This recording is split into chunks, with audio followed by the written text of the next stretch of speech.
La soif de Dieu est une attraction spirituelle où ton attention n'est captivée que par Dieu et rien d'autre. Où tes désirs ne se tournent que vers Dieu et rien d'autre. La soif de Dieu est une attraction spirituelle. De la même manière qu'un homme peut être attiré par une femme quand il entre dans une salle de fête, toutes les autres femmes disparaissent, il ne voit que celle-là. Il y a une attraction au niveau de l'esprit où il n'y a plus autre chose qui t'attire. C'est comme si tes yeux ne voient plus autre chose, ne voient que Dieu. C'est une attraction spirituelle où tu n'es intéressé que par Dieu. Où tu soupires, tu es attiré par Dieu. Les choses qui ne sont pas de Dieu ne t'attirent pas. C'est comme si elles pâlissent, elles fanent. Ça, c'est une attraction spirituelle. C'est-à-dire que ton esprit n'est intéressé que par Dieu. Et rien d'autre ne t'intéresse.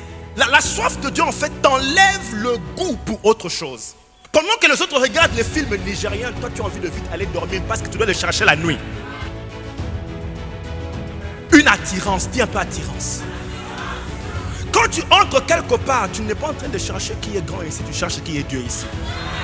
Paul dit, je suis venu parmi vous, pas pour vous impressionner. D'ailleurs même, je ne voulais connaître rien d'autre que Christ et Christ crucifié. Donc il est là parmi eux, mais il cherche Christ. Il est là, mais Christ est plus important que tout le monde qui est assis. Aïe, aïe, il a dit, il n'y a pas attirance, ça. Une attirance, tu es assis quelque part, mais tu es toujours comme poussé vers les choses de Dieu. Quand ce n'est pas Dieu, ça ne t'intéresse pas. Dès que la conversation commence à dévier, tu dis non, pardon, ça ne m'intéresse plus. Au lieu de rester là, entendre toutes les bêtises au téléphone. Oui, tu as vu, il a fait, il a pris, ils ont volé, ils m'ont insulté. Ça ne t'intéresse plus. Tu as perdu le goût. Tu as dit un peu, j'ai perdu le goût.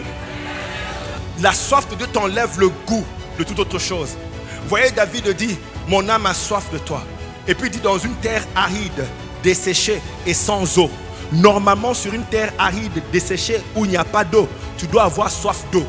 Mais David dit, même là où mon besoin légitime, c'est d'avoir l'eau. Mais la soif de t'avoir toi est tellement plus grande que l'eau. Je préfère d'abord commencer par toi et ensuite on verra le reste. On verra le reste après, mais commençons par toi d'abord. Mon âme a soif de toi. Mais faisons quelques prières, 30 secondes, lèvons-nous. Tu vas dire, Père, au nom de Jésus, je perds le goût tout de suite de tout ce qui n'est pas de toi.